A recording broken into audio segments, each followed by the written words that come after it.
በኢትዮጵያ የመገናኛ ብዙሃን በአይነት በጥራት በቋንቋ ብዝሃነትና በስርጭት አድማሳቸው ያደጉ መምጣታቸው ተገለጸ።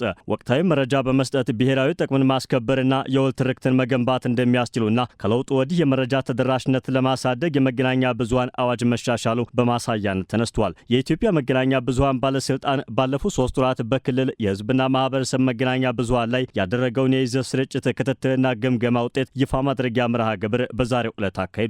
የኢትዮጵያ መገናኛ ብዙሃን ባለስልጣን ዋና ዳይሬክተር ሃይማኖት ዘለቀ በዚህ መድረክ ላይ ባደረጉት ንግግር መገናኛ ብዙሃን ለማህበረሰብ አመለካከት ቀረጻና ለሀገር ግንባታ ወሳኝ ሚና አላቸው ብለዋል። መንግስት በመገናኛ ብዙሃን ላይ የወሰዳቸው የፖሊሲ ማሻሻያዎች ብሔራዊ ጥቅምን የሚያስከብርና የወል ትርክትን መገንባት የሚያስችል እድል መፍጠሩን ገልጸዋል። ለሀገር ሰላም መረጋገጥና ብሔራዊ ጥቅምን የሚያስጠብቅ ስራ መስራት እንደሚገባ ማሳስበዋል። ብቃት ያለው መገናኛ ብዙሃን ለሀገር ዘላቂ ሰላም እድገትና ብልጽግና እንዲሁም ለብሔራዊ ጥቅም መረጋገጥ ያለውን ሁለንተናዊ አስተዋጽኦ በመገንዘብ የማህበረሰቡን ቋንቋ፣ ባህልና ጥበባዊ እሴቶች በማስተዋወቅና በማጎልበት እንዲሁም የህዝብ የውይይት መድረክ ሆኖ በማገልገል በተመሳሳይም የኢትዮጵያን ብሔራዊ ጥቅም በማስጠበቅ የማህበረሰቡን አዎንታዊ አመለካከት በመቅረጽ የህብረ ብሔራዊ አንድነት በማጠናከር የወል ትርክትን በማስረጽ እንዲሁም የሀገር ግንባታን በማጠናከር ረገድ የበኩላችሁን ገንቢ አስተዋጽኦአችሁን እንድታጠናክሩም ጥሬን አቀርባለሁ። የብሔራዊ መረጃና ደህንነት አገልግሎት ዳይሬክተር ጀነራልና የኢትዮጵያ መገናኛ ብዙሃን ባለስልጣን የቦርድ ሰብሳቢ የሆኑት አምባሳደር ሬድዋን ሁሴን በበኩላቸው የማህበረሰብና የክልል መገናኛ ብዙሃን የኢትዮጵያን ብዝሃነት የሚያጎላ ከፍታዋን ማሳየት የሚያስችል ስራ መስራታቸውን በጠንካራ ጎን አንስተዋል። በቀጣይም መናበብና መተጋገዝ ተጠናክሮ እንዲቀጥል ጠይቀዋል።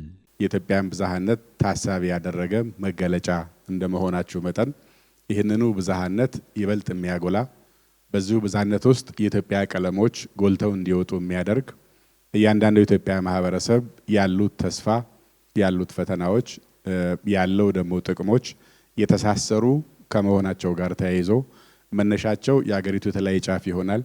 መዳረሻቸው ግን አንድ ላይ ተያይዘን ጠንካራ ሀገር ለመገንባት የሀገራችን ማህበረሰቦች ቁጥራቸው ምንም ይሁን ያሉበት ጫፍ ምንም ይሁን የሚናገሩት ቋንቋ ምንም ይሁን የአንዲት የትልቋ ማህበረሰብ አካል እንደመሆናቸው መጠን ሁሉም ማህበረሰብ በተገነባ ቁጥር ትልቋ ኢትዮጵያ ግዙፏ ኢትዮጵያ የተዋሃደች የተደራጀች ግን ብዙ መልክና ብዙ ቅርጽ ያላት ሀገር ሆና መውጣት ትችላለች። አጠቃላይ ሀገራችን እያደገች በሄደ ቁጥር እየጎለበተ የሚመጣ የሚያስችል ስራ በመስራት ላይ እንደመሆናችሁ ይሄ ትግግዝ፣ ይሄ መናበብ፣ ይሄ መተጋገዝ ተጠናክሮ የሚቀጥል ይሆናል ማለት ነው። ቋንቋና ባህልን በማሳደግ ሁሉን አቀፍ እድገት እንዲመጣ የማድረግ ኃላፊነት እንዳለባቸው ማሳስበዋል። የማህበረሰብና የክልል መገናኛ ብዙሃን ለማህበረሰቡ ቅርብ እንደመሆናቸው መጠን ኢትዮጵያዊነት እንዲያብብ የማድረግ ስራ መስራት ይጠበቅባቸዋል ብለዋል።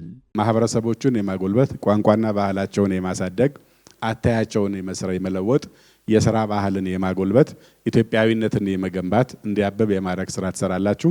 ከላይ ደግሞ ሀገራችን በየደረሰበት ደረጃ የሚደርሰውን ሀብቷን እየተቋደስን በጋራ የምናድግበት መድረክ ይመጣል ማለት ነው። እውነት እንዲወጣ እድገት እንዲወጣ ተስፋ ማህበረሰብ እንዲያጭር ጉድለቶች ደግሞ በልካቸው ተመዝነው እንዲታረሙ እንዲከረከሙ የሚያስችል ስራ መስራት ያስፈልገናል። ያለንን ደግሞ አቅም አስተሳስረን ተጋርተን ማደግ የሚገባን ጊዜ ይሆናል ማለት ነው። መንግስት በወሰዳቸው ማሻሻያዎች ቀደም ሲል የነበሩ ክፍተቶችን በማሟላት የተሻለ ምህዳር መፈጠሩን የገለጹት አምባሳደር ሬድዋን ሁሴን ኢትዮጵያ ከፍታዋን የሚያጎለብቱ ዘርፈ ብዙ አቅጣጫዎችን እየተከተለች ትገኛለች ብለዋል። ሀገራዊ ተልዕኮዎችን ለማሳካት ግለሰባዊና ተቋማዊ ጥረት እንደሚያስፈልግም አብራርተዋል።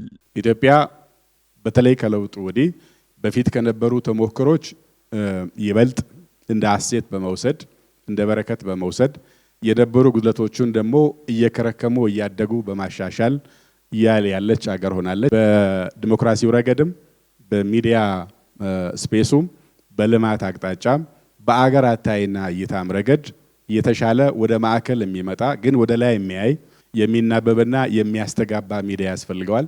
በግል የምናደርገውም እንደ ተቋም የምናደርገውም ጥረታችን አንድ ላይ ተሰናስሎ ነው ኢትዮጵያን ወደሚመጥናት ከፍታ ለመውሰድ የሚያስችለን።